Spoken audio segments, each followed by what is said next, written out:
when you continue to strive and move forward, those dreams can become a reality when you believe.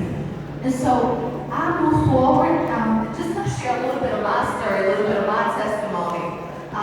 Moving forward in high school, and many of you all are in high school now, but I remember being around a lot of violence growing up. And instead of being a part of the problem, I looked for things to be a part of the solution. So education became a huge outlet for me. And I was blessed to go to college. I did a program called Teach for America, a program called Peace Corps, and started doing a lot of work in my community. And so I was really, really blessed by that. But sometimes in life, right, I've heard different stories that have come up connected to bullying and self-esteem and violence and other things.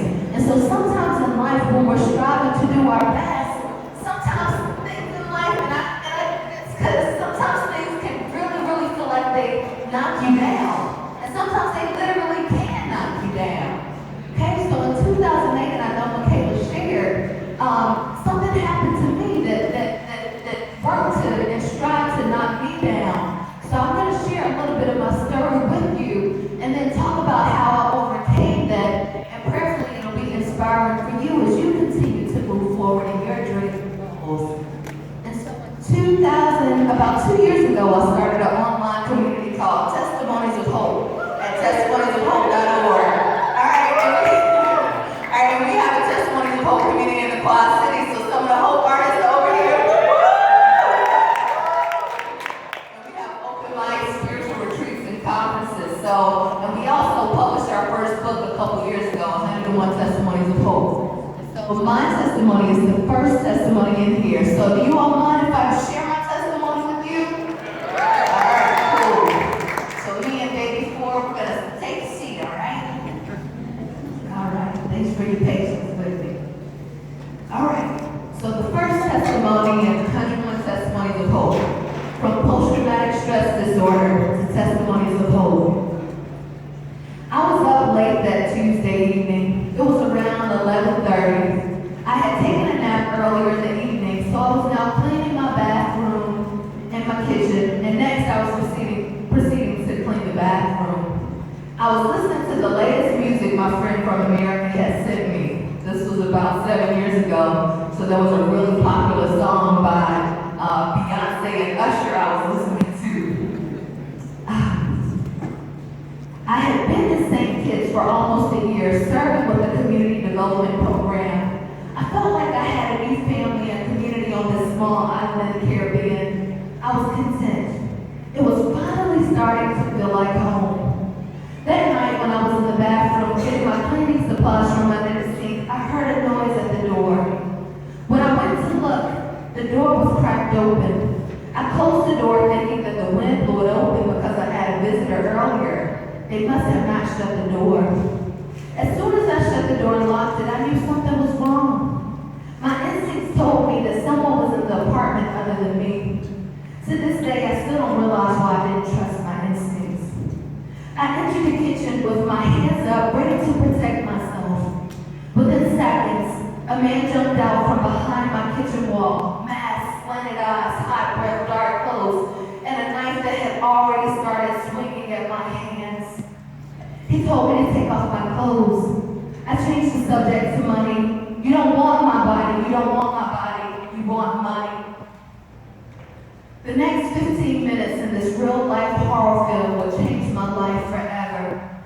Within that time frame, I was strangled, robbed, beat, cut, and there was an attempted rape against my mind, body, and spirit. Unconsciously throughout the entire assault, I said, Jesus, Jesus. He told me to shut up. Unconsciously, I started saying Psalms 23 and Psalms 23, 1 and 4. That night, by the grace of God, I was able to get away. With a naked body, bloody hands, and a tortured spirit in mind, I was able to fight back, break a knife in half, and ask the rapist to use a condom before attempting to rape me. In the midst of all of this, Jesus allowed me to slip under the assaulter's grip, crawl to the door, and my neighbors who heard my screams drugged me upstairs to safety. Thank you, Jesus.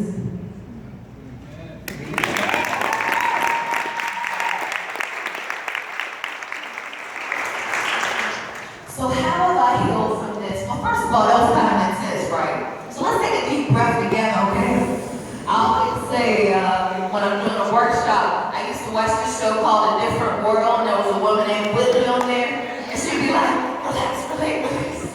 All right, so we're gonna take a few deep breaths together to relax, relate, release, all right? So 1, 2, 3, deep breath in, out. Another one in, out. One more in, out. Are y'all feel better?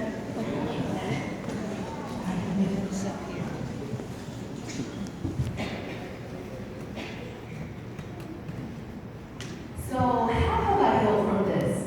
How have I been restored? It was difficult. I was diagnosed with something called post-traumatic stress disorder. This caused me to have anxiety attacks, sleepless nights, and a fear of knives. Sometimes I could not walk down the street alone or even enter a house without checking every room under every bed. At first, I was upset and angry. I went through a trial. They caught the man who was a serial rapist. I testified and another lady did, and he received 46 years in prison. I still question, is prison really justice? For a long time, I felt sorry for myself. I had to tell my story because I needed people to feel sorry for me. I needed people to know what happened to me, so I shared every chance I could. This provided me with some healing. However, when I went home, I still stared at the door to make sure no one entered while I was sleeping. Over the last 7 years, sharing my testimony, having the testimonies of whole community, counseling, dance, plants, friends, family, and love have healed me.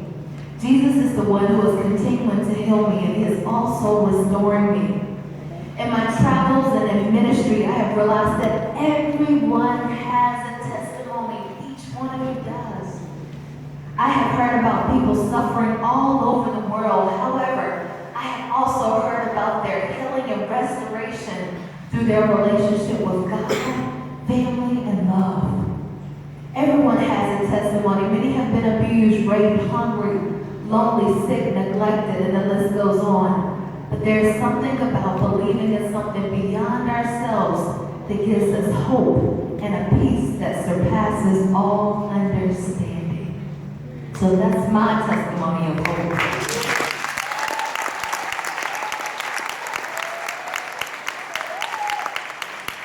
So one thing I wanted to do is not just to share my testimony of suffering, but to let you all know that regardless of what you go through in life, because as you go through life, you will have tests.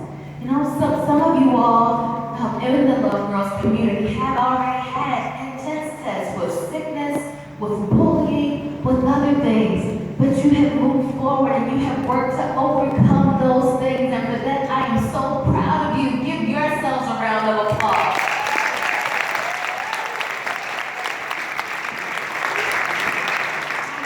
And so I encourage you, regardless of what happens in your life, continue to strive, continue to dream, continue to achieve, and know that you can overcome any test that comes in your life. Surround yourself around people who will encourage you and not hurt you. Surround yourself with people who will love you and push you to move forward in your dream. You know, I told you about when I was 14 years old, I wanted to be a motivational speaker and model business suits. And for a while, I did a lot of other things that helped me become who I am today as far as teaching and community development. But when I was 20, I finally started to do that full time. A motivational speaker and model business suits. Random, right? So I tell you this to say that whatever you have, regardless if you're 14, 32, 64, if you have that dream, even at 13 years old, for me, I know that I feel that it's God that put something inside of you so that you can move forward with that. And so if it's something that burns on the inside of you that you absolutely love, move forward with it. Dream catch with it. Strive and do your very, very, very best at it, regardless of what the world tries to do as far as harming you and working to set you back. Because dreams are possible. So continue to strive, continue to dream, continue to achieve. And I am so